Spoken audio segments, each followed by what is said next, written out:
अगर आपको लगता है कि दही चूड़ा सिर्फ पेट भरने की चीज है तो जनाब आपने बिहार की सियासत को कभी भूखे पेट नहीं देखा। अगर आपको लगता है कि मकर संक्रांति सिर्फ पतंग और तिलगुड़ का त्योहार है तो समझ लीजिए आप चुनावी राजनीति की थाली से कोसों दूर हैं। और अगर आपको लगता है कि दही चूड़ा और तिलकुट का राजनीति से क्या लेना देना तो बस यही थम जाइए, क्योंकि बिहार में सरकारें बनती हैं चूड़ा से, गठबंधन जमते हैं दही से और तिलकुट की तरह टूट भी जाते हैं। दही चूड़ा बिहार की सियासत में इतना जरूरी क्यों है, कैसे इससे समीकरण बनते और बिगड़ते हैं, सियासत में कौन दही और कौन चूड़ा और कौन तिलकुट है बताएंगे आपको, और क्यों मकर संक्रांति आते ही नेता किसान से ज्यादा रसोइया बन जाते हैं। ये सब समझने के लिए चलिए खोलते हैं बिहार की सियासी थाली का राज।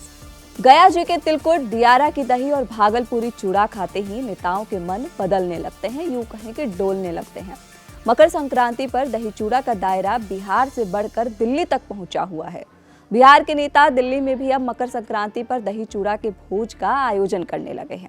बिहार के इस खास भोज पर पूरे देश की नजरें टिकी होती हैं, क्योंकि इसी भोज के बाद बिहार की राजनीति में बड़े बदलाव देखने को मिलते हैं। बिहार में दही चूड़ा कभी सिर्फ नाश्ता नहीं रहा, ये एक भावनात्मक कनेक्शन हो गया है, एक सांस्कृतिक पहचान है और सबसे बढ़कर एक राजनीतिक हथियार बन गया है। चूड़ा खेत से आता है, दही गाय भैंस से और तिलकुट गांव की चूहे से।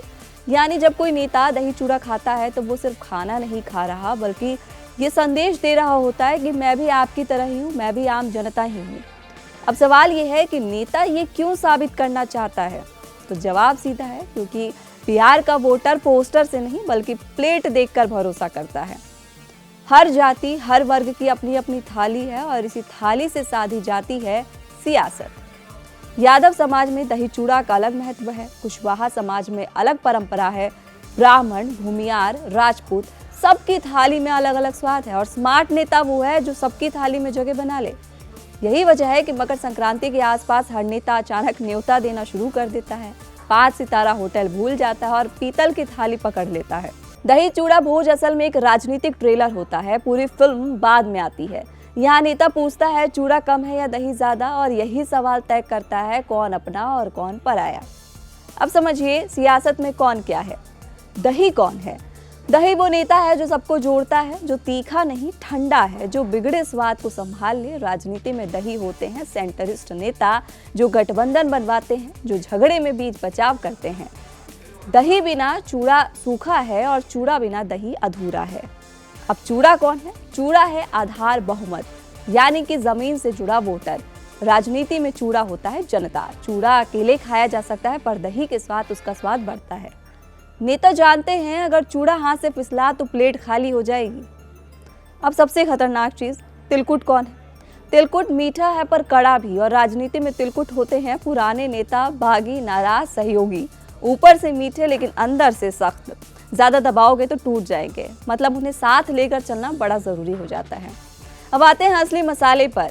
बिहार में पार्टी बदलना कोई नई बात नहीं, लेकिन यहाँ पार्टी घोषणा से नहीं बदलती, संकेत से बदल जाती है। और सबसे बड़ा संकेत क्या है? दही चूड़ा भोज। जब कोई नेता विरोधी के भोज में दिख जाए, पुराने दुश्मन के साथ चूड़ा खा ले, तो समझ जाइए कि कुछ पक रहा है। और पकाने में सबसे आगे हैं लालू यादव। लालू यादव सालों से दही चूड़ा भोज करते आए हैं, लेकिन हाल ही का चुनाव हो या फिर बीता साल लालू परिवार के लिए ठीक नहीं था। बड़े बेटे तेज प्रताप को बाहर निकालना हो या फिर चुनाव हारने के बाद छोटे बेटे तेजस्वी यादव और बेटी रोहिणी आचार्य के बीच सार्वजनिक खटपट। एक तरीके से लालू परिवार की थाली बिखर सी गई है। चूड़ा कहीं और चला गया है और दही कहीं बिखर गई है। इन्हीं सब के बीच लालू यादव की विरासत पर किसका दावा होगा, ये तय होगा दही चूड़ा के भोज से। जी हाँ, तेज प्रताप यादव चूड़ा दही भोज करने जा रहे हैं और इस आयोजन के जरिए लालू यादव की राजनीतिक और सांस्कृतिक विरासत को आगे बढ़ाने की कोशिश में लग गए हैं। तेज प्रताप इस भोज में मुख्यमंत्री नीतीश कुमार, राज्यपाल आरिफ मोहम्मद खान, उप मुख्यमंत्री सम्राट चौधरी और विजय कुमार सिन्हा को भी आमंत्रित कर रहे हैं। भोज पटना के 26M स्ट्रैंड रोड पर सुबह 11 बजे से होगा। तेज प्रताप ने अपने पिता लालू यादव को इस कार्यक्रम में आमंत्रित किया है। उन्होंने लालू के आवास से बाहर निकलने के बाद कहा कि चूड़ा दही का इनविटेशन दे दिया है। उनसे लालू यादव के इस कार्यक्रम में पहुंचने की संभावना के बारे में पूछने पर कहा कि वो क्यों नहीं आएंगे। मतलब तेज प्रताप का इरादा मजबूत है। कहने को तो ये पारंपरिक भोज है, लेकिन माना जाता है कि इसके पीछे राजनीतिक मकसद भी छुपे होते हैं। तेज प्रताप यादव और तेजस्वी यादव अब संबंध उनके सामान्य नहीं रह गए हैं। खटपट है दोनों भाइयों के बीच में। इस बीच तेज प्रताप की बीजेपी और एनडीए के अन्य नेताओं से कथित रूप से निकटता बढ़ गई है। इसे लेकर कयास लगाए जा रहे हैं कि इस भोज के साथ बिहार में नए राजनीतिक समीकरण बनने के भी आसार हैं। तेज प्रताप यादव के भोज से साफ दिख रहा है कि वो अपने पिता लालू प्रसाद यादव की राह पर चल रहे हैं, उनकी विरासत पर दावा ठोक रहे हैं। दही चूड़ा भोज की शुरुआत लालू प्रसाद ने ही की थी, इसके बाद रामविलास पासवान ने की, फिर जेडीयू और बीजेपी के नेता भी करते रहे हैं। इस भोज के बाद बिहार में राजनीतिक उठापटक भी हुई है, क्योंकि बिहार में मकर संक्रांति के बाद का दिन शुभ माना जाता है और कहा जाता है कि खरमास खत्म होते ही शुभ काम होने लगते हैं। अब बात करेंगे बिहार की राजनीति के सबसे अनुभवी रसोइये की। समझ ही गए होंगे, नाम है नीतीश कुमार। नीतीश कुमार को कोई पलटू राम कहे या राजनीतिक अवसरवादी, लेकिन सच्चाई ये है कि नीतीश कुमार जानते हैं दही कब जमानी है और कब फाड़ देनी है। 1990 के साथ लालू के साथ चूड़ा हो या 1995 में अलग थाली, 2013 में फिर दही फट जाना, 2015 में फिर लालू के साथ, 2017 में फिर बीजेपी, 2022 में फिर पलटी। इतनी बार दही चूड़ा मिलाया गया कि बिहार की जनता भी बोली, नीतीश जी अब स्वाद पहचान में नहीं आ रहा है, बस कर दीजिए। 2015 में लालू नीतीश का मिलन कोई प्रेस कॉन्फ्रेंस नहीं था, वो था भोज, मुस्कान और चुपचाप प्लेट साझा करना, और जनता समझ गई कि भैया गठबंधन बन गया है। हालांकि 2017 में लालू यादव ने नीतीश कुमार को दही का टीका लगाते हुए कहा था कि अब कुछ नहीं होगा, लेकिन अचानक दही खट्टी हो गई और नीतीश की बीजेपी के साथ दही जम गई और थाली बदल दी। वहीं कांग्रेस की बिहार में अजीब स्थिति है, ना पूरी तरह दही है ना पूरी तरह चूड़ा, कभी गठबंधन की प्लेट में कभी किनारे। वहीं दिल्ली में यूनाइटेड फ्रंट की सरकार बनी थी, तब से ये परंपरा शुरू हुई। दिल्ली में रामविलास पासवान ने दिल्ली में पत्रकारों को दही चूड़ा खिलाने के लिए बुलाना शुरू किया था।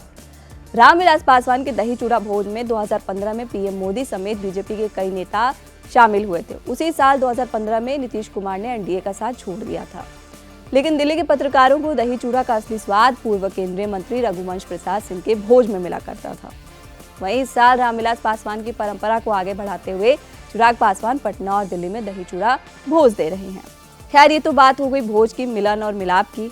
बिहार में सरकारें गिरती हैं अविश्वास प्रस्ताव से नहीं, सड़कों से नहीं, दही फटने से। जैसे ही बयान बदलते हैं, भोज कम हो जाते हैं, प्लेट अलग होने लगती है, समझ लीजिए कि अब खेल खत्म हो गया है।